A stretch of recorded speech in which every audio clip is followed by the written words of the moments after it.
Nous sommes vendredi matin, Rosh Chodesh Adar, donc Rosh Chodesh Tov Mvorach, et nous allons aujourd'hui étudier le Daf Yudchet, donc la page 18 de Masechet Ktuvot. Avant de commencer le Daf, je voudrais rappeler très rapidement la première Mishnah du deuxième Pérek, à partir de laquelle on va étudier aujourd'hui. Donc on avait vu une Mishnah concernant une femme qui était devenue veuve ou qui avait été divorcée, et qui avait une discussion concernant le montant de sa ketouba, à savoir si elle avait contracté son mariage en état de virginité ou non. Et la Sefa de la Mishnah nous disait au modé Rabbi Yoshua que Rabbi Yoshua reconnaît. On avait vu un peu plus loin dans la Gemara qui reconnaissait ça à Rabbi Eliezer, à Rabban Gamliel, pardon. Mais Omer Lachavero, lorsqu'une personne dit à son prochain, Sadezo shel avicha haïta, ce champ-là appartenait à ton père, ou le quartier hemenu, et je lui ai acheté. Chez Huneeman, donc la personne qui vient nous dire ce champ-là était à ton père, mais je lui ai acheté, on va le croire, il est digne de foi. Pourquoi? Chez Apéché Asa ou Apéché Itir. Car la bouche qui s'est interdit la propriété de ce champ en disant ce champ appartenait à ton père, c'est la même bouche qui dit chez Hitir, qui dit ce champ-là je lui ai acheté. Et donc comme si on le croit pour le fait que le champ appartenait, on est obligé de le croire également pour le fait qu'il lui a acheté. Et la Mishnah finissait en disant Ve'im yesh edim sheish el aviv, si nous avons des témoins que ce champ-là appartenait à son père, Vehu omer lekarti hami emenu, et que lui vient simplement dire je lui ai acheté, mais ce n'est pas lui qui est venu nous dire qu'il l'avait acheté. Eno neeman, c'est pas lui qui est venu nous dire, en première instance que le champ appartenait au père, et qui nous dit simplement je lui ai acheté. Eno neeman, dans ce cas-là, on ne le croira pas. Pourquoi? Parce que dans ce cas-là, c'est pas à péché Assar ou à péché Itir. C'est pas lui qui est venu nous dire que le champ appartenait à cette personne-là et qu'après il l'a acheté. Alors ici, la Gemara, donc maintenant on reprend Daf Yudchet à Moudalef. Donc la Gemara reprend tout de suite en disant Velitne, à la place de cet enseignement-là, avec cette histoire de champ appartenant au père, etc., on aurait pu enseigner quoi? Modé Rabbi Yoshua beomer lachavero, que Rabbi Yoshua reconnaît en ce qui concerne une personne qui dirait à son prochain, Madne la vitimimecha, je t'ai emprunté un mané, c'est-à-dire 112, ou opérative leacha, et je te les ai déjà remboursés. Chez Uneeman, donc il y aurait à le croire. Pourquoi? C'est la même chose. C'est à péché à ça ou à péché itir. Le même qui a dit les 112 que j'avais entre les mains, il t'appartenait, c'est le même qui nous dit que ces 112-là, il les a déjà remboursés. Mishum de Ka'bael limit nesefa. Pourquoi on n'a pas enseigné ça? Parce qu'on voulait enseigner dans notre Mishnah la fin de la Mishnah. Et la fin de la Mishnah, c'était quoi? Imyesh edim shiulava mimenu. S'il y avait des témoins, donc si on reprend notre même cas, nous ce qu'on voulait enseigner dans notre Mishnah, la Gemara va suivre ce modèle plusieurs fois. Donc nous ce qu'on voulait enseigner dans la Mishnah, c'est que à la fin, le cas de la fin, c'est que s'il y a des témoins qui viennent nous dire que la situation première était comme ça et que c'est l'autre personne qui vient et qui nous dit non, maintenant c'est entre mes mains, alors dans ce cas-là, on ne le croit pas. Donc si on veut appliquer ce schéma-là à ce cas de prêt, d'accord? Si on veut dire Imyesh edim shiulava mimenu, si on veut dire qu'il y avait des témoins comme quoi il a emprunté l'argent, Vehu omer perativ, et lui il vient simplement en disant cet argent-là je l'ai remboursé, et non Neeman, on ne le croirait pas. Donc c'est ça qu'on aurait voulu dire. Pour appliquer le din des Edim, on l'aurait appliqué sur ce cas-là de cette manière. Veha kaimalan, or cela est contraire à une halakha qu'on a entre les mains, qui est que Hamalve et Travero be'edim, celui qui prête de l'argent à son prochain en présence de témoins, et not sarich le pareo be'edim, n'a pas l'obligation de le rembourser devant des témoins. Donc ça veut dire que si on a eu une dette qui a été contractée devant témoin et qui a remboursement sans témoin, la personne qui affirme avoir remboursé, a priori, est considérée comme étant digne de foi. Donc si on avait pris ce cas de prêt, on n'aurait pas pu avoir la sefa qu'on cherchait à avoir dans notre Mishnah. Velitne, donc la Gemara propose un autre enseignement qu'on aurait pu substituer au nôtre. On aurait pu dire Modé Rabbi Yoshua beomer lachavero, que Rabbi Yoshua reconnaît à Rabban Gamliel le cas suivant. Une personne dit à son prochain Mané le avicha beyadi, je détenais 112 appartenant à ton père. Vehe'echaltiv peras, mais je lui en ai déjà remboursé la moitié. Chez Huneeman, Donc dans ce cas-là, Rabbi Yoshua reconnaîtrait à Rabban Gamliel qu'on considère la personne digne de foi. Alors regardez Rashi, Venitne modé Rabbi Yoshua vechule ve'echaltiv pras, perativ chetzio, donc je vais rembourser la moitié. Shehu neeman belo shvua, on va le croire sans le faire jurer, sans lui faire de serment. Ho'il ve'en shor shachut lefanav, étant donné que motamo nous n'avons pas de taureau sacrifié devant nous. On avait déjà vu cette expression précédemment. Shor shachut ou shor she'eno shachut, ça veut dire qu'il n'y a pas de réclamation ici.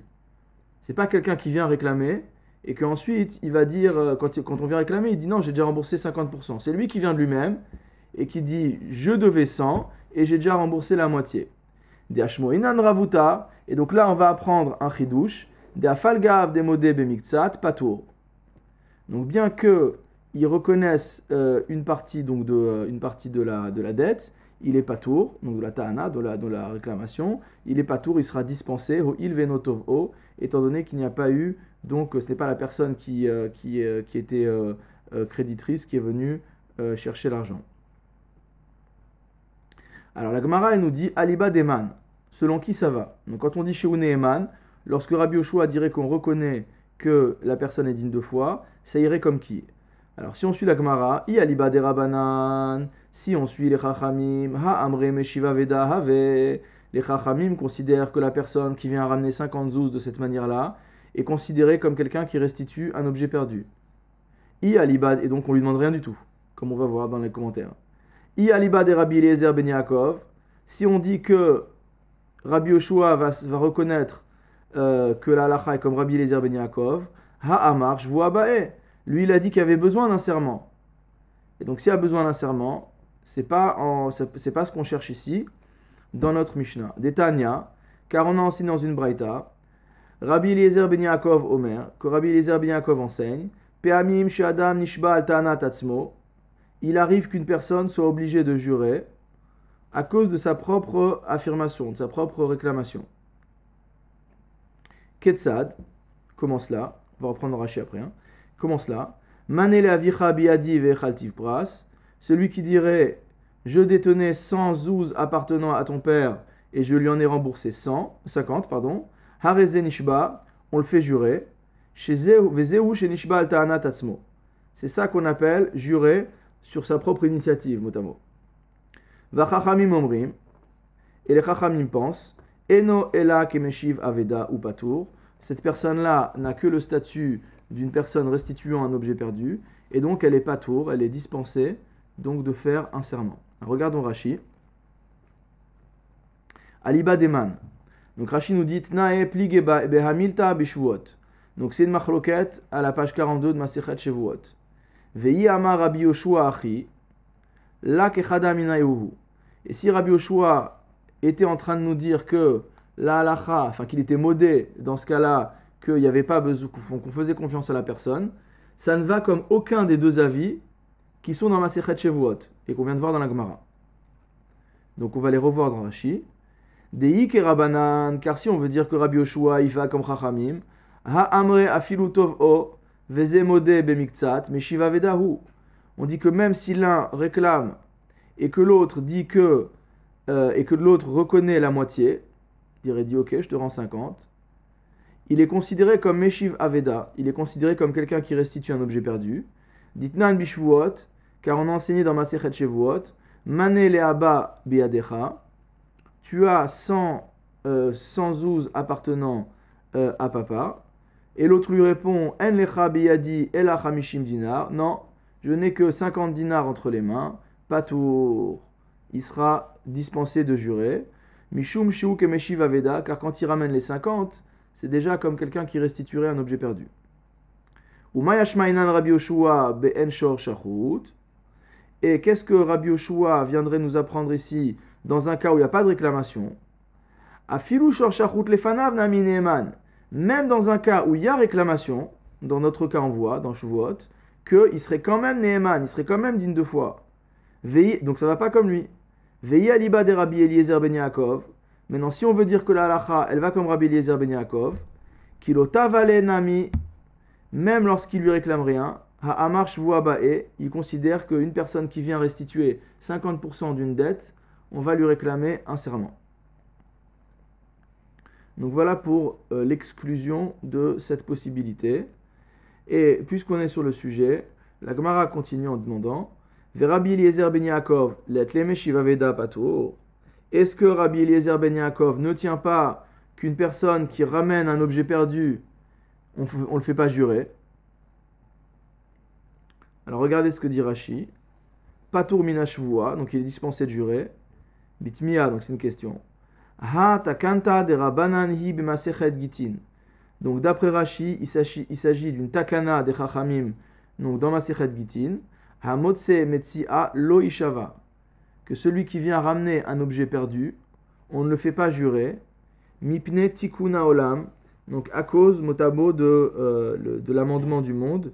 C'est-à-dire que si on commence à faire jurer les gens lorsqu'ils ramènent un objet perdu, par exemple j'ai perdu un livre et un parapluie, une personne vient me ramener le parapluie, je vais lui dire jure que tu n'as pas trouvé le livre.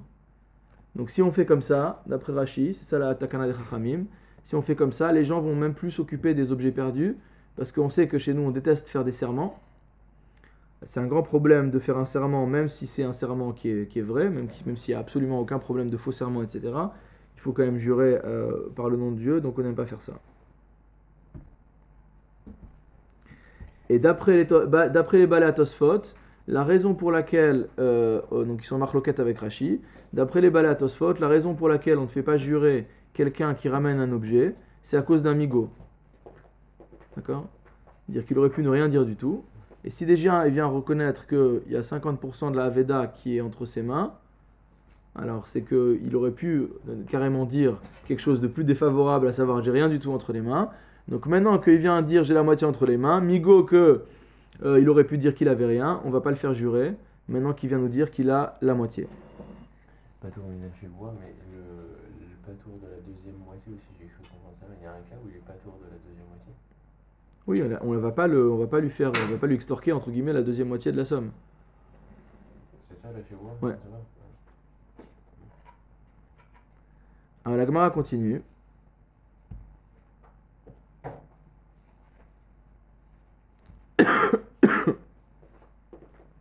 Amarav. Donc Rav nous dit que de quel cas on parle ici? On parle Betoano Katan. On parle du cas où la personne à qui l'argent appartenait à l'origine a un enfant qui est mineur. D'accord? Et c'est lui qui affirme que le débiteur n'a pas remboursé sa dette. Donc, Amar Rav, Betoano Katan. Donc, on parle du cas où donc, une personne a prêté 100 à l'autre. Donc, celui qui a rendu, il dit moi j'ai déjà rendu, ou il a rendu la moitié. Et le Katan qui est là, il dit non, toi t'as rien rendu du tout. Ve'amar Mar. Or, on a un enseignement de Zamoraim qui nous dit En nishbain al ta'anat cheresh shote ve'katan. On ne fait pas prononcer de serment sur la base de la stipulation d'un sourd-muet, d'un choté, donc d'une personne qui n'est pas en possession de ses moyens, vekatan, et sur la base d'un mineur. Donc on ne peut pas dire ça. Donc forcément, si ici on a une discussion à savoir si on va réclamer, on ne va pas réclamer, et qu'il y aura une shvoua, alors on ne peut pas dire que c'est sur cette base-là. La Gemara est obligée de nous dire, Maï Katan, de quel Katan on parle? Gadol. On parle en fait d'un majeur. C'est étonnant. Si c'est un majeur, dis-moi un majeur, pourquoi tu me dis un Katan? Vamaï Karele Katan. Alors s'il est grand, pourquoi tu l'appelles petit? Dil Gabe Mile de Aviv Katanhu. Car en ce qui concerne les biens de son père, il est Katan. Ça veut dire qu'il ne sait pas exactement, il connaît pas tous les détails des transactions de son père. Et donc maintenant, lui, il vient dire qu'un tel n'a pas remboursé. Mais comme il n'a pas suivi de manière précise les transactions de son père, on ne peut pas faire jurer sur sa base. Ihachi, ta'anatatsmo. Alors si tu me dis comme ça, si tu dis que c'est le fils qui est venu dire qu'il n'y a pas eu remboursement, comment tu peux appeler ça ta'anatatsmo? Parce que je vous rappelle que d'où on est parti d'un enseignement qui nous disait au nom de Rabbi Eliezer ben Yaakov que Pe'amim she'adam nishba ta'anatatsmo, qu'il arrive qu'une personne soit obligée de jurer à cause de sa propre déclaration ou sa propre réclamation. Et donc si ici, c'est le fils qui fait cette réclamation-là, alors c'est pas Ta'anat Atzmo, c'est pas la personne qui a emprunté qui est en train de dire j'ai remboursé 50. Ta'anat Acherim hi, c'est la stipulation de quelqu'un d'autre. La Gemara nous répond Ta'anat Acherim ve'odat Atzmo. Oui, il s'agit ici donc d'une réclamation, d'une stipulation qui est faite par d'autres personnes. Ve'odat Atzmo, par contre la reconnaissance c'est lui-même. Donc il ne s'agit pas de dire qu'une personne va être obligée de jurer sur une réclamation qu'elle fait elle-même, mais elle va être obligée de jurer sur une reconnaissance qu'elle a faite elle-même. La Gemara répond à ça. Kulehi ta'anata ta'anat acherim vodat atzmo ninhu. Tous les cas de réclamation, c'est des cas où une personne extérieure à nous réclame quelque chose et que nous on reconnaît. Donc on ne voit pas en quoi c'est un cas spécifique.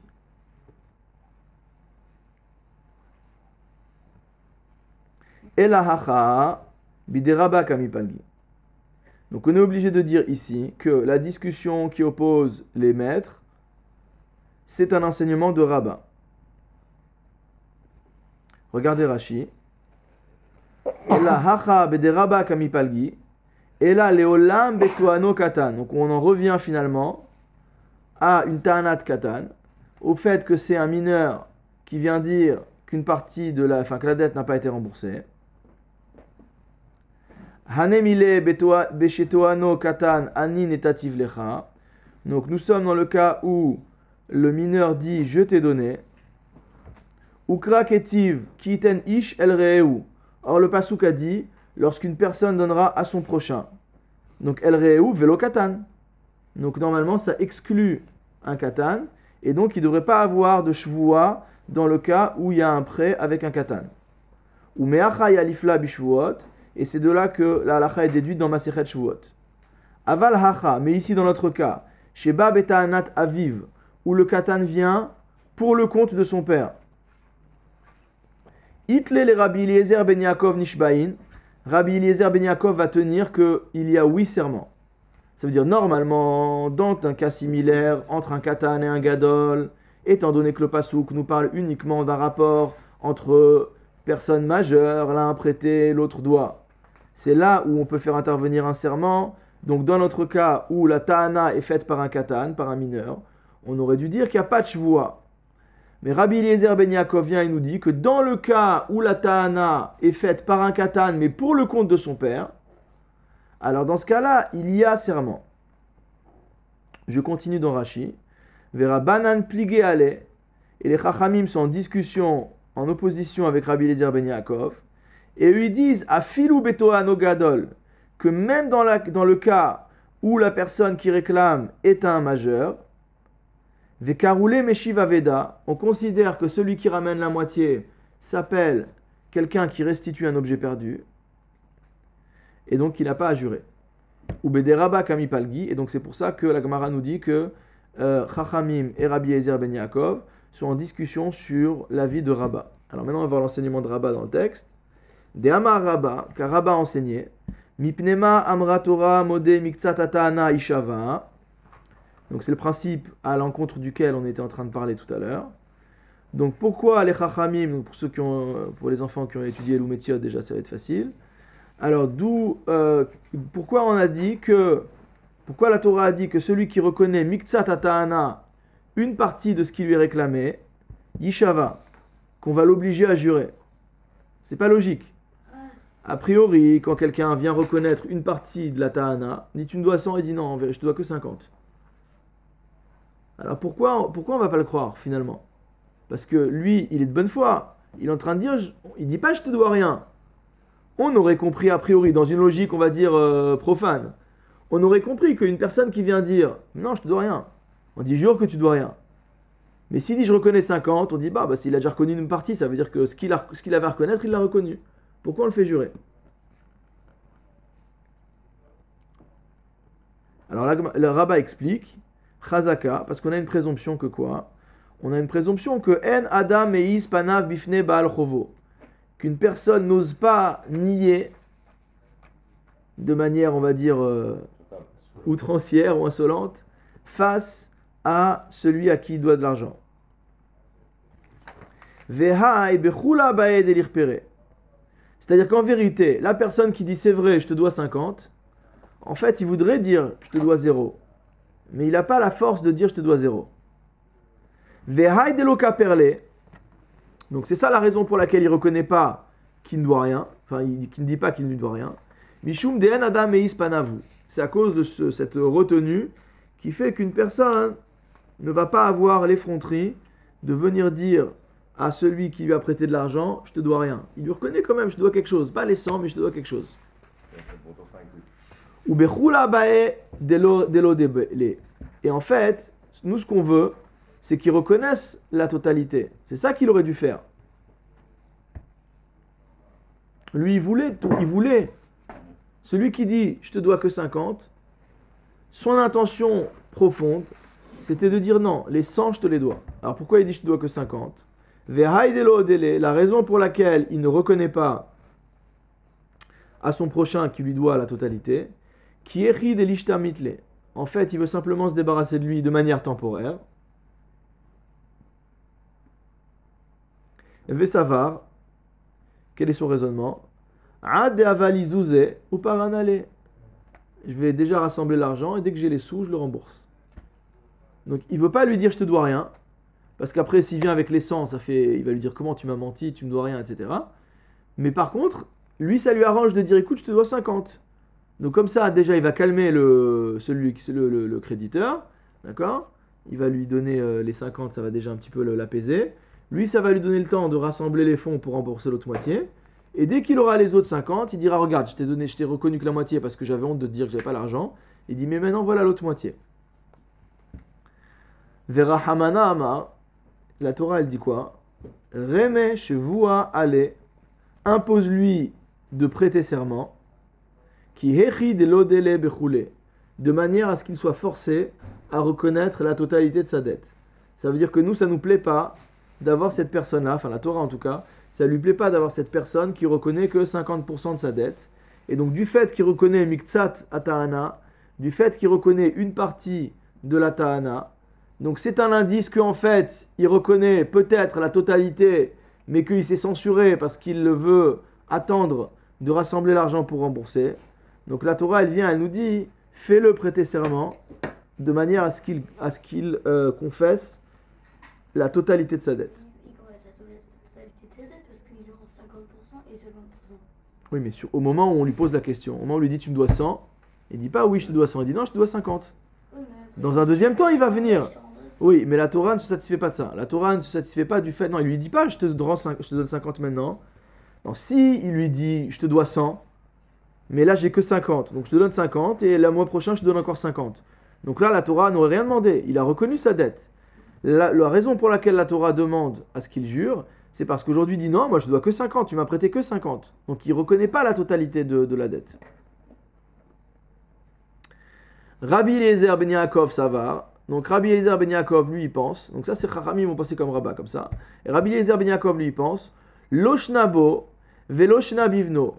Que on ne fera pas de distinction entre une ta'ana qui vient de la personne elle-même, donc de celui qui a prêté l'argent. Veloshna bivno. Il n'y aura pas de différence avec une ta'ana qui est faite par son fils. Dans tous les cas, enoméise. Dans tous les cas, il n'aura pas l'effronterie de dire je ne te dois rien. Vehilkar lav meshiva veda have. C'est pourquoi on ne le considère pas comme quelqu'un qui ramène un objet perdu. Verabanan savri, tandis que les chachamim pensent différemment et ils disent bo hu enomeis, de enomeis. C'est uniquement lorsqu'il est face à l'adulte qui lui dit je t'ai prêté 100 que là il va pas oser dire non tu m'as rien prêté. Il va dire oui c'est vrai tu m'as prêté un petit peu. Aval bivno meis. Mais si c'est le gosse qui vient et qui lui dit mon père il t'a prêté 100, il dit il m'a rien prêté du tout ton père. Ou midelaïs, et du fait que il n'oserait pas, donc qu'il n'a pas osé, donc en l'occurrence que si le fils est venu et qu'il n'a pas osé dire ton père il m'a rien prêté du tout, mais Shiva Veda avait. Donc encore une fois, selon Rabbi Eliezer ben Yaakov, il n'y aura pas de différence entre le cas où c'est le père lui-même qui vient dire écoute je t'ai prêté 100, rends-les-moi, et le cas où c'est le fils qui dit « Mon père t'a prêté 100, rends-lui ». Donc dans tous les cas, Rabbi Eliezer ben Yaakov va penser que « En adam et ispanav », qu'une personne n'aura pas l'effronterie de dire « Non, tu ne m'as rien prêté », et que c'est pour ça qu'elle dit « Tu m'as prêté 50%. » Et dans ce cas-là, on va le faire jurer, comme a demandé la Torah, pour qu'il reconnaisse la totalité de sa dette. Donc ça, c'est l'avis de Rabbi Eliezer ben Yaakov. Selon les Chachamim, lorsque c'est la personne elle-même adulte qui lui dit « Tu m'as prêté 100 », dans ce cas-là, c'est vrai que je n'ai pas la force de dire « Non, tu m'as rien prêté ». Donc, si je reconnais la moitié, on va me faire jurer jusqu'à ce que je reconnaisse la totalité, ou je dise « Tu m'as rien prêté du tout », mais là maintenant c'est peu probable puisqu'il a reconnu la moitié. D'accord ? Mais si c'est le fils qui vient, là, j'aurais eu la force de dire « Va jouer. Ton père, je lui dois rien du tout. » Et donc, vu que j'aurais pu dire au fils « Je dois rien du tout à ton père », mais que je lui ai pas dit ça, je lui ai dit « Je dois bien 50 à ton père, c'est vrai », alors on est en train de dire quoi ? On est en train de dire que la reconnaissance Bemiktsat ne tire pas son fait que En Adam Meis Panav, elle ne tire pas son origine du fait qu'un homme n'aura pas l'effronterie de dire que tu ne m'as rien prêté, mais elle vient du fait qu'on lui a prêté que 50. Et dans ce cas-là, il est comme Meshiva Veda, il est comme quelqu'un qui est en train de ramener un objet perdu, et on ne va pas le faire jurer. Puisque face au Katan, il n'avait rien à dire, il aurait pu lui dire, va jouer, je dois rien à ton père.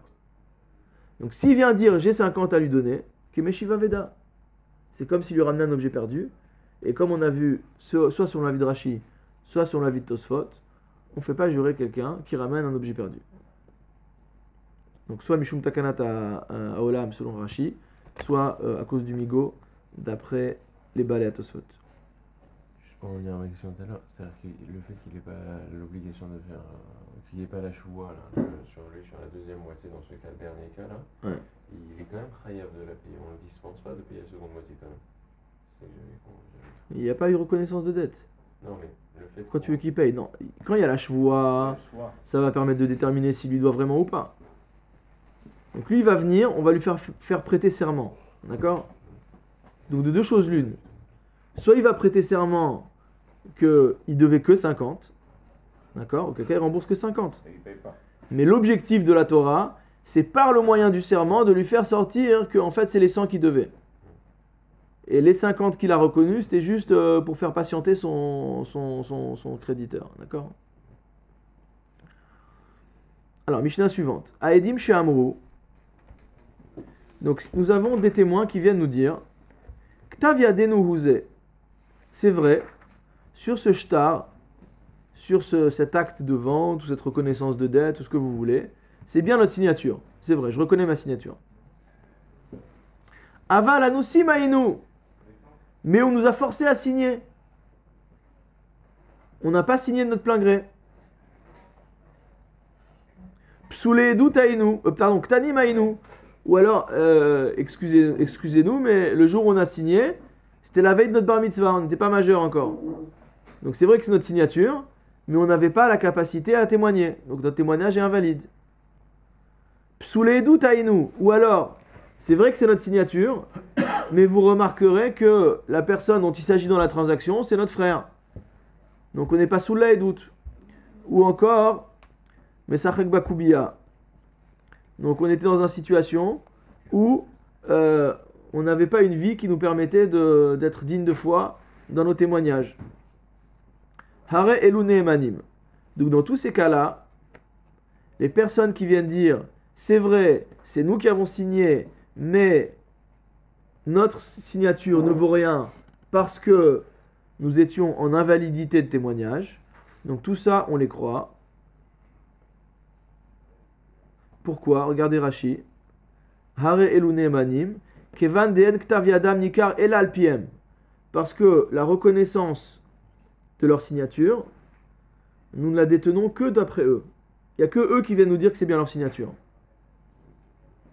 Ha péché asar ou ha péché itir. Donc c'est le même principe qu'on a déjà vu dans la Mishnah précédente. C'est-à-dire que la même personne qui vient nous dire oui, c'est ma signature, cette même personne vient nous dire non, je n'étais pas en capacité à témoigner. Et donc si tu le crois que c'est sa signature, crois-le aussi qu'il était en incapacité à signer. On ne peut pas le croire pour le rendre entre guillemets chayav et pas le croire pour le rendre patour. On est obligé de le croire dans les deux sens. Maintenant, la Sefa de la Mishnah nous donne un deuxième cas.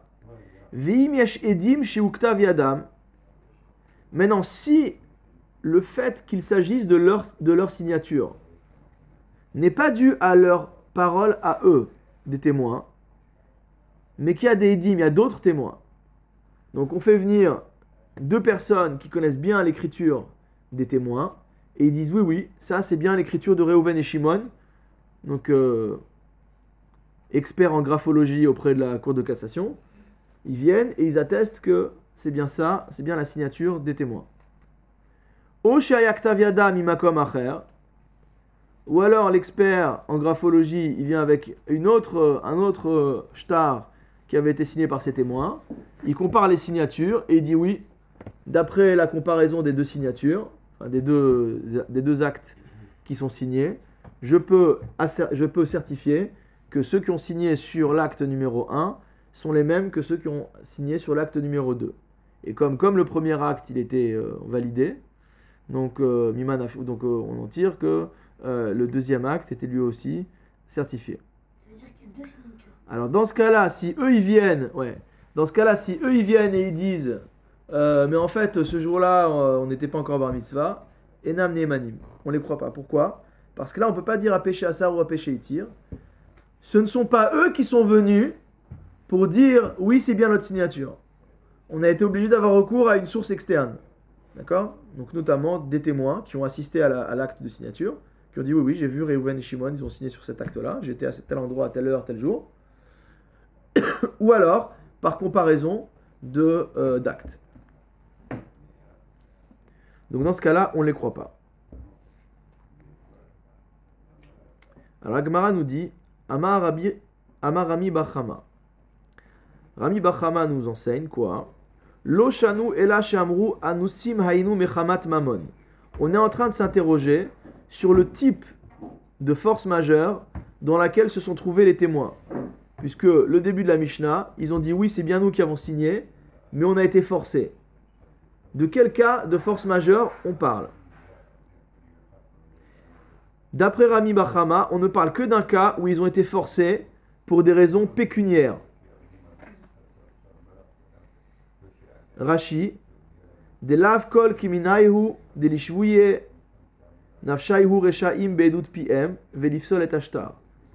Dans ce cas-là, on considère qu'ils n'ont pas la capacité à se rendre des reshaim, mot à mot, et à invalider le shtar, de adam karov el atzmo, car une personne est proche d'elle-même, ve'eno ne'eman al atzmo, et n'est pas digne de foi pour ce qui concerne sa propre personne, lo les zechut, velo les chova, ni positivement, ni négativement, bedine les fachot, dans ce qui est des règles donc du droit pénal. Ou bipsoule edut, les asot racha, ou pasoul alpiv, ni non plus pour se déclarer être un témoin invalide. Ve'elu poslim atzman beomram, Khatamnu sheker bishvil ones mamon.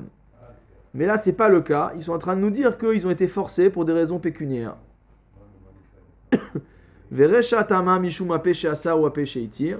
Et encore une fois, comme on a expliqué, la raison pour laquelle on les croit, c'est pas que normalement une personne qui dit ça est digne de foi. Normalement, elle n'est pas digne de foi parce qu'une personne n'est pas objective concernant elle-même. Donc, on va la croire ni pour la condamner, ni pour l'innocenter. Mais là, comme c'est eux qui ont reconnu déjà à la base que c'est eux qui avaient signé, on va invoquer le principe de apéché assar ou apéché itir. C'est ça que nous dit Rashi. C'est clair?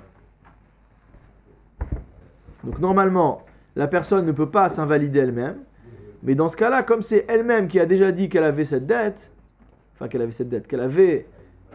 avait signé ce shtar, alors là on va la croire.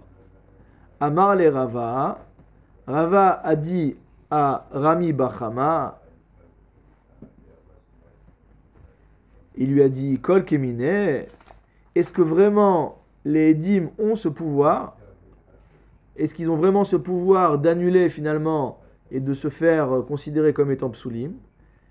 Kevan Sheigid, Shuv eno choser ou magid. Une fois qu'ils sont déjà venus voir le Beddin, une fois pour dire qu'ils signaient, qu'ils validaient le shtar, ils ne peuvent pas revenir une deuxième fois. Ils ne peuvent pas revenir sur son témoignage, mot à mot. Regardez Rashi. Kevan sheigid shuv eno choser ou magid.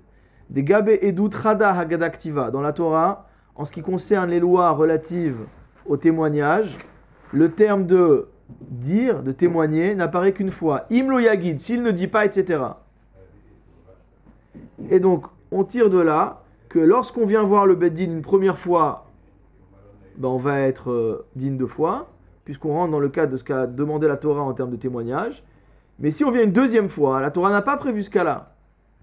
Et donc, il ne peut pas venir après, une deuxième fois, pour encore dire non, ce que j'ai dit, c'était pas bon. Alors la Gemara te dit Vechitema hanemile alpe aval bishtarlo. Si tu veux répondre à Rava que lorsque la Torah a dit qu'on ne peut pas revenir sur ses paroles, c'est uniquement dans les termes du pasouk, c'est-à-dire lorsqu'on vient parler verbalement au Beddin. Mais si c'est sur un shtar, si au début on a signé, c'est pas une parole, et qu'après on vient, on a dit au Beddin, lorsque nous avons signé, nous étions forcés, alors là on va le croire, puisque c'est la première fois qu'il vient parler au Beddin à ce sujet. La première fois il n'a pas parlé, il a signé. Vea Amar Resh Lakish. Alors on peut objecter à ça que Resh Lakish a enseigné, et dit Machatumim al-Ashtar, que des témoins qui ont signé sur un acte, Naase Kemi Shenerkera Edutan Beveddin, sont considérés comme quelqu'un dont le témoignage a été examiné par un Beddin. Ça veut dire que finalement, c'est comme s'ils avaient parlé la première fois. Et donc, d'après cet enseignement de Resh Lakish, donc l'objection de dire que la position de Rava ne tenait que par oral ne marche pas. Et là, alors qu'est-ce qu'on va dire? Ki itmar, aresha itmar. Lorsqu'on a parlé, on a parlé du début de la Mishnah. Hare helu ne'emanim, dans le cas où on a dit qu'ils sont dignes de foi. Donc quand on dit que ceux qui ont signé et qu'après quand ils reviennent ils parlent, donc c'est comme ce qu'a dit que la première signature est considérée comme étant une parole. On se rapporte aux premières parties de la Mishnah où on dit que Elu ne'emanim qui sont dignes de foi. Amar Rami Bachama, et Rami Bachama enseigne Loshanu ela she'amru. La Mishnah ne parle que du cas où ils ont dit Anusim ainu mechamat nefashot. Nous étions forcés de signer mechamat nefashot parce qu'on a été menacés de mort. Aval amru ainu anusim mechamat mamon. Mais s'ils disent que ils étaient forcés pour des raisons pécuniaires, en emanim. Dans ce cas-là, on ne les croira pas. Pourquoi? Maitama. En adam mesim atzmo racha. Une personne ne va pas se mettre en position de racha. Regardez à nouveau Rashi, toujours le même principe. En adam mesim atzmo racha, c'est un grand principe de l'alacha. Eno neeman lifsol et atzmo mecheskato. Un homme n'est pas en capacité à annuler la chazaka, la présomption de kashrut dans laquelle il se trouve. Des karov ou etzel atzmo, car une personne motamo est proche d'elle-même. Vekarov pasula doute. Et donc de la même manière que mon frère ne peut pas témoigner sur moi parce qu'on est proche, et ben moi je peux pas témoigner sur moi-même. Tanoura Banan. Quel rapport avec le mammon? Le fait d'être sur soi-même et le fait d'être. C'est-à-dire que le mammon n'est pas considéré comme un cas, le mammon est considéré comme un cas, on veut dire entre guillemets anodin. Et donc là on peut pas croire la personne. Parce qu'elle est en train de dire non, j'étais forcé pour des raisons pécuniaires, c'est un prétexte. C'est pas une force majeure. Par contre, s'il vient nous dire que vraiment c'était sa vie qui était en jeu, alors là on va dire dans ce cas-là, on peut croire une personne. D'accord? Regarde Rashi l'explique très bien. Ela de amre mechamat nefashot. Il dit c'est pour des raisons donc de notre vie qui était en jeu. Neenasu, donc c'est pour cette raison-là qu'ils ont été mis en position de force majeure. Des lo mashvu nafshayhu reshaim. Ils vont pas se placer eux-mêmes en situation de rachat. Vekevan da'elu samchinan.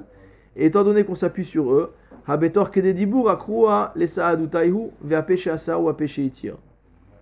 Et donc, étant donné que ils ont tout de suite dit, dès qu'ils avaient fini de témoigner, qu'ils ont été forcés de témoigner, alors à ce moment-là, on va croire que la bouche qui est interdite, c'est-à-dire la bouche qui avait dit oui, on a signé, ou apeshe itir, c'est la même bouche qui dit que c'est permis, et dans ce cas-là, on va reconnaître qu'ils sont psulim là, que leur signature n'était pas valable.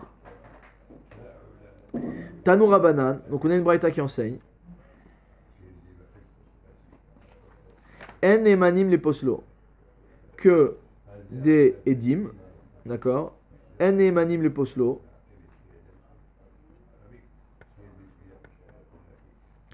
ils ne sont pas dignes de foi pour rendre un shtar, pour rendre un acte donc quelconque invalide. Divrei Rabbi Meir. Ça c'est l'avis de Rabbi Meir. Et donc Rashi nous précise qu'on est à Recha des Matnitin Palig. Aedim Shamru Ktav Yadenuhu Avalanusi Mainu. On parle toujours du début de la Mishnah. D'accord? Donc selon Rabbi Meir, on ne peut pas les croire. Bishlama le Rabanan Kitar Maihu. Il dit ça va bien selon l'avis des Chachamim pour la raison qu'on a dite. Chez Apé, chez Asa ou Apé, chez Itir, on comprend que celui qui a parlé, celui qui a autorisé, celui qui a interdit, celui qui a autorisé. Et là, les Rabbi Meir Maïtama. Mais alors, selon Rabbi Meir, pour quelle raison? Donc, Chanumrim Nemanim, pardon.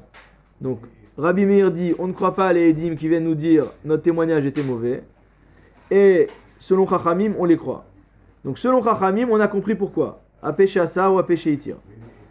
Maintenant, selon Rabbi Meir, quelle est la raison pour laquelle il ne les croit pas? Bishlama Psuledut. Je comprends dans un cas où ils nous disent qu'ils n'étaient pas sous la Edut. Par exemple, s'ils nous disent nous étions mineurs au moment du témoignage. Malve Goufé Mikera. Medak Dayek ou Machatam. Ça veut dire que Malve, celui qui prête l'argent, Goufé, lui-même, Mikera, Medak, Dayek ou Machatam. Celui qui prête l'argent, dès le début, il va examiner les témoins avant de faire le prêt.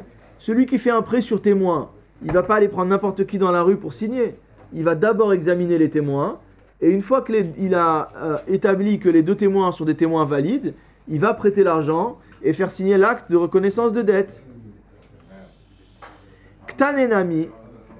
Alors maintenant, s'ils disent qu'on était Ktanim, ça marcherait aussi. Pourquoi? Que des Rabbi Shimon ben Lakish. Ça marcherait pas non plus. Comme Rabbi Shimon ben Lakish, des Amar Rabbi Shimon Resh Lakish, car a dit Resh Lakish, Chazaka en Aedim Chotmin al-Ashtar ela imken naase begadol. Donc, les témoins ne vont pas signer sur un shtar, d'accord? Sauf si c'est fait motamo begadol par un adulte. C'est-à-dire, regardez Rashi, Kol maase ashtar bigdolim, tout ce qui concerne l'acte est fait avec des adultes.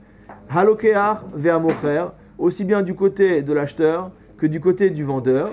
Ve'gabe edim name amrinan, et donc on dira également concernant les témoins, Chazaka en alakoach machatim boktanim, que de la même manière qu'on ne fera pas une transaction avec un mineur, on vérifiera que les deux parties sont bien majeures. De la même manière, on va vérifier que les deux témoins sont également mineurs. Donc jusqu'à maintenant, on ne comprend pas comment Rabbi Meir peut être possèle, puisque normalement, des témoins qui sont psulim la edout, on les aura déjà vérifiés avant de signer, et des témoins qui sont ktanim, on aura également vérifié avant qu'ils signent. Et donc, dans ces conditions-là, on ne peut pas comprendre qu'à posteriori, on vienne et on dise on n'était pas soul ou on était katan.